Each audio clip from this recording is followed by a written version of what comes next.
గురూజీ 72 గంటల్లోనే ఫోన్ లోని అద్భుతమైన జ్యోతిష్య పరిష్కారం చూపిస్తారు. నమ్మండి, నమ్మకపోండి, ఇది నిజం. శ్మశాన కాళి రుద్ర చౌడీదేవి ఆరాధకులు నంబర్ 1 వశీకరణ స్పెషలిస్ట్.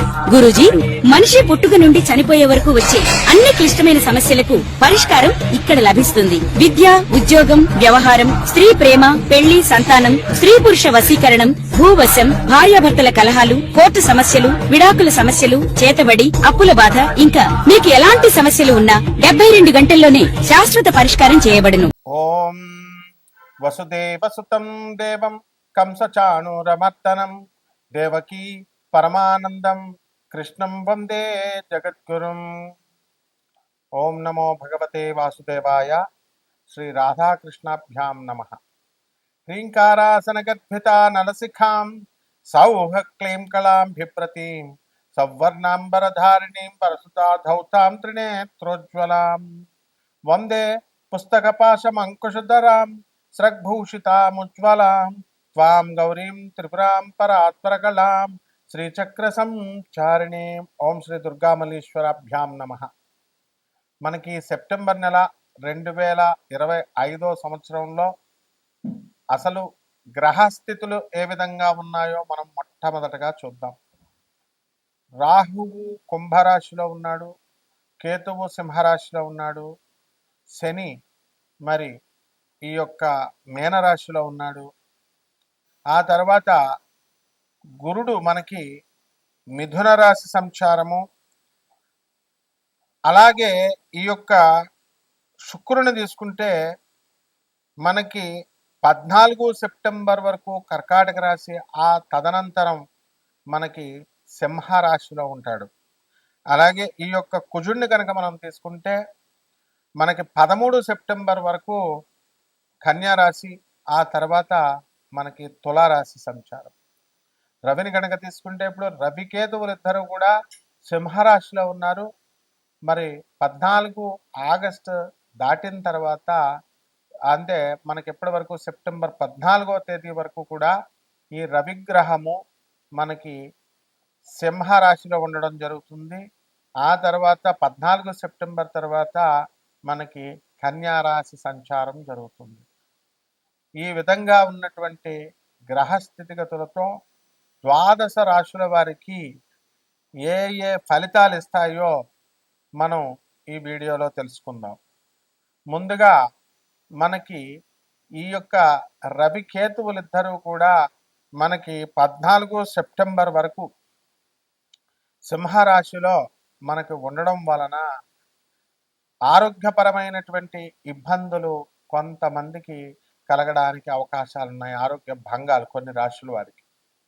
అలాగే కొన్ని రాశుల వారికి దీర్ఘకాలిక వ్యాధులన్నీ కూడా బయటపడడము, మెడికేషన్ చేసుకోవడం ద్వారా మరి చక్కటి వ్యాధి నిర్ధారణ అనేటటువంటిది జరిగి క్రానిక్ డిజీజెస్ అన్నీ కూడా తగ్గిపోవడం అనేటటువంటిది జరుగుతుంది.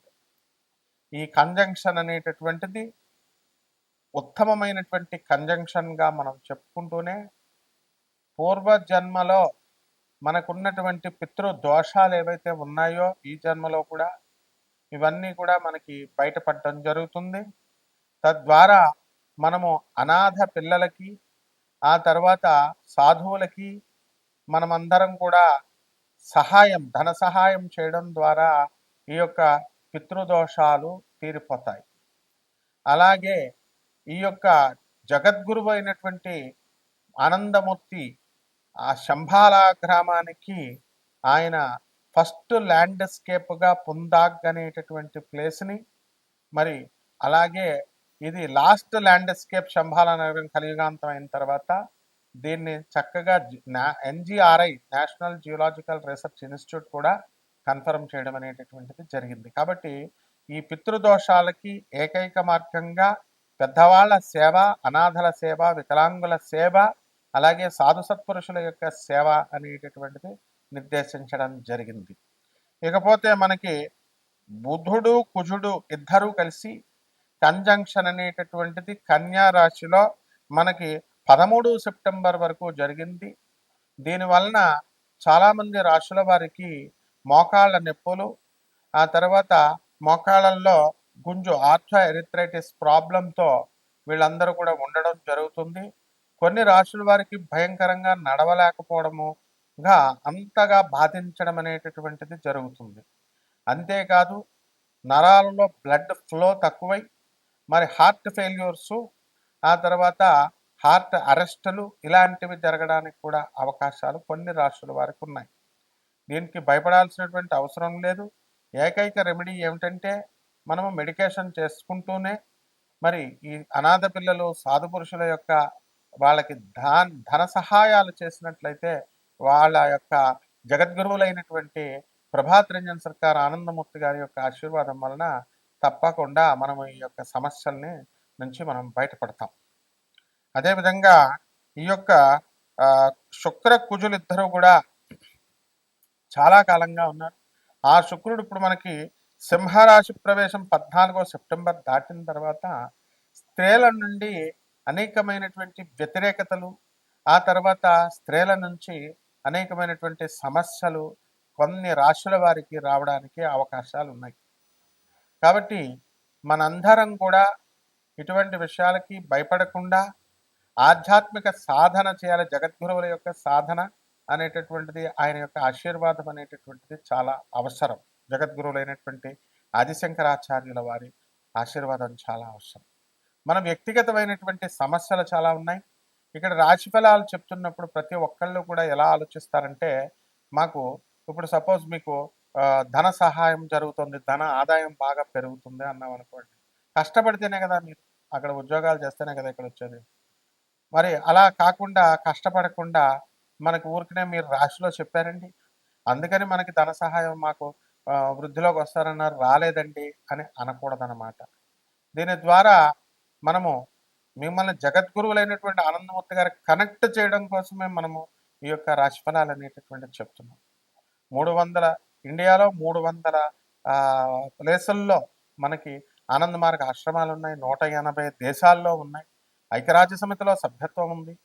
సిబిఐతో పోరాడి ఎవరైతే కుట్రపూరితంగా ఆర్జీ శ్రీవత్సవ అనేటటువంటి ఐజీ స్థాయిలో ఉన్నటువంటి ఈ యొక్క ఐజీ గారు ఆయన బాబాని ఆనంద్ మార్గ ఆశ్రమాన్ని ఇబ్బంది పెడితే లెప్రసీ వ్యాధి వచ్చి అతని తర్వాత ఆయన పశ్చాత్తాపడి బాబా కాళ్ళ మీద పడి బాబా యొక్క కరుణతో ఆయన కుష్ఠవ్యాధిని నివారణ చేస్తే ఇప్పుడు ఆనంద్ నగర్లో వాళ్ళ బంధువులంతా కూడా వాళ్ళు ఇప్పుడు యొక్క పుందాక్లో ఆనంద్ నగర్ అంటాం మనం, అక్కడ సాధన చేసుకుంటూ బాబా భక్తుడిగా ఉన్నాడు. ఇది సిబిఐ అధికారులందరికీ తెలుసు. ఇంకా ఆ కాన్స్పిరసీలో ఎమర్జెన్సీ టైంలో బాబాని ఇబ్బంది పెట్టినటువంటి ప్రతి ఒక్క ఐపీఎస్ స్థాయి అధికారులంతా కూడా సిబిఐలో బీహార్ గవర్నమెంట్ అండ్ ముఖ్యంగా వెస్ట్ బెంగాల్ ప్రభుత్వం వాళ్ళంతా కూడా మరి ఆ పోలీస్ డిపార్ట్మెంట్ అంతా కూడా ఈ రోజున బాబాకి పశ్చాత్తాపంతో బాబా మేము మీకు అన్యాయం చేస్తాం, మీ మిషన్ని పై ఫోర్స్ నుంచి కాన్స్పిరసీ అంతా కూడా జరిగింది అని సర్వేశ్వరానంద జనరల్ సెక్రటరీగా ఉన్నటువంటి కాలంలో ఇప్పుడు ఆ సర్వేశ్వరానంద గారికి వాళ్ళంతా కూడా బుక్ రిలీజ్ చేయడం జరిగింది.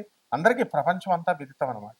కాబట్టి మీ వ్యక్తిగత సమస్యలు అనేటటువంటివి గురువు గారి యొక్క అనుగ్రహంతో రావాలి. కాబట్టి ఎవరైతే మీ వ్యక్తిగతమైనటువంటి జాతకాలు తెలుసుకోవాలనుకుంటున్నారో తప్పకుండా సమస్యల నుంచి పరిష్కారం మీరు పొందొచ్చు.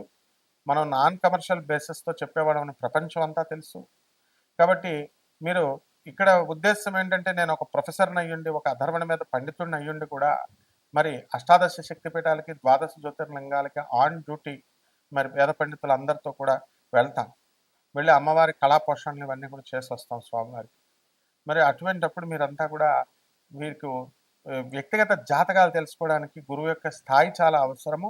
మీరు ములపూడి సత్యనారాయణమూర్తి అని కొడితే యూట్యూబ్లో నా వీడియోస్ అన్నీ వస్తాయి. కేవలం ఒక్క వీడియో చూసినంత మాత్రాన ఒక గురువు యొక్క ఇది మనకు అర్థం కాదు. కాబట్టి మీరందరూ వ్యక్తిగత జాతకాలు కావాలని కోరుకునేటటువంటి వాళ్ళు మా యుఎస్ఏ నెంబర్ తర్వాత ఇండియా నెంబర్ అంతా కూడా స్క్రీన్ మీద పెట్టడం జరిగింది.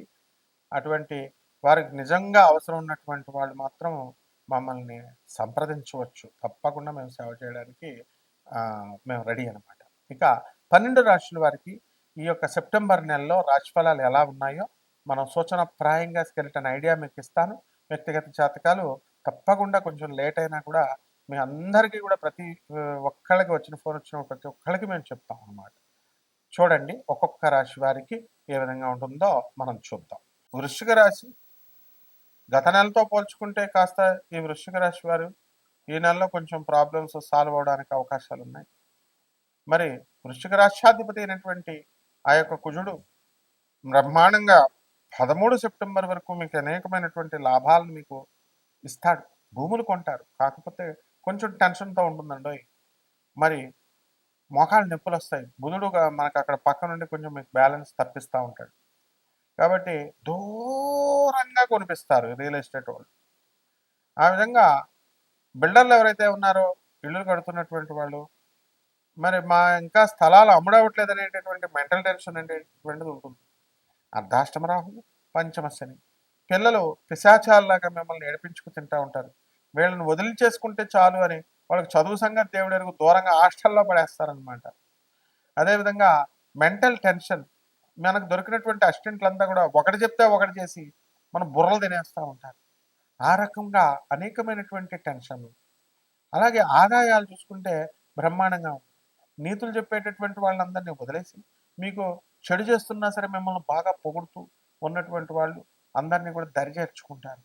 ఇక గురుబలం కూడా మనకి తగ్గిపోయింది. అందువలన మనకి ఈ యొక్క గురుడు 18 అక్టోబర్ వరకు కూడా కాస్త అశాంతిని కలిగిస్తూ ఉంటాడు. కాబట్టి అడ్జస్ట్ అయిపోండి, అలవాటు అయిపోతాయి కష్టాలు వృశ్చిక రాశి వారికి. ఇక కూరగాయల వ్యాపారాలు చేస్తున్నటువంటి వాళ్ళు కూడా బ్రహ్మాండంగా సంపాదిస్తారు. పురోహితులు, గురువులు, అలాగే ఈ యొక్క సంగీత విద్వాంసులు వీళ్ళందరికీ కూడా సరైనటువంటి సమయం కాదు. ఆదాయాల మాట ఎలా ఉన్నా ఏదో ఒక విధమైనటువంటి అపనిందలు కానీ, మనస్సు అశాంతి ఉండడం కానీ ఇలాంటివన్నీ కూడా జరుగుతాయన్నమాట. కాబట్టి ఈ యొక్క రాశి వారికి అందరికీ కూడా మనకి ఆకుపచ్చ రంగ వ్యాపారాలు చేయండి, వ్యవసాయాలు చేయండి, పంటలు బ్రహ్మాండంగా పండుతారు. అలాగే ఆ సీజనల్ వ్యాపారాలు చేయండి, ఎరువులు అమ్మండి, ఆవులు, తర్వాత ఈ యొక్క మేకలు, కోళ్ళు ఇలాంటి పౌల్ట్రీస్ పెట్టండి, వృద్ధిలోకి వస్తారు. అన్ని రకాల వ్యాపారాలు కూడా కొంచెం డల్గా ఉంటాయి. ఏ విధంగా అయితే మరి ఈ యొక్క ఛానల్స్లో, యూట్యూబ్ ఛానల్స్లో భక్తి పోయి ఎంటర్టైన్మెంట్ అంటే సొల్లు కబుర్లు చెప్పేటటువంటి ప్రోగ్రాములు చూస్తున్నారు. దానికి అంతటికీ ఎలాగైతే ముందుకు వెళ్ళిపోయిందో ఆ విధంగా మనం అనవసరమైనటువంటి వ్యక్తుల పట్ల మనం వ్యక్తులతో స్నేహం చేసి మన జీవితాన్ని మనమే భ్రష్టత్వం చేసుకునే విధంగా అటువంటి వాళ్ళకి మీకు ఆకర్షితులు అవుతారు. మీరు పరిహారాలు ఏం చేసుకోవాలంటే రాహు జపం చేయండి, రాహు స్తోత్రాలు చదవండి, రాహు కిలోంపావు మినువుల్ని ఆవుపేట రంగు ఉన్నటువంటి వస్తువుల నుంచి పెద బ్రాహ్మణులకి శనివారం నాడు ఉదయం 8 గంటలకి దానం చేయండి. అలాగే దుర్గాదేవిని ఆరాధించండి. అలాగే శని జపం చేయండి, శని స్తోత్రాలు చదవండి, శనికి కిలోంపావు నల్ల నువ్వుల్ని, నల్లని వస్త్రాన్ని పెద బ్రాహ్మణులకి మరి శనివారం నాడు ఉదయం 8 గంటలకి దానం చేసుకోండి. మహాకాళి అమ్మవారి యొక్క మంత్ర సాధన చేయండి, జపాలు చేయండి, మంత్రదీక్షలు తీసుకోండి. బ్రహ్మాండంగా ఉంటుంది. శుభమస్తు.